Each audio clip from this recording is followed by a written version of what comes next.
Hello, my name is Humphrey. I'm the Regional Vice President of Sales for the Howard Company. Today we're going to talk about the importance of a site survey. A site survey is a detailed evaluation of your current setup. We look at the foundation, the available conduit, the equipment racks, available ports, secure points of mount displays, and etc. Sites should be managed according to the local regulations for safety and legal concerns. What is your role as a customer?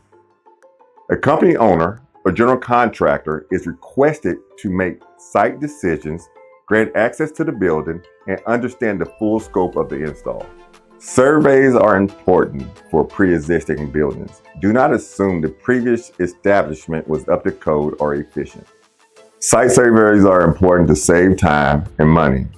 During a site survey, we try to ensure a smooth install with less complications or any future delays.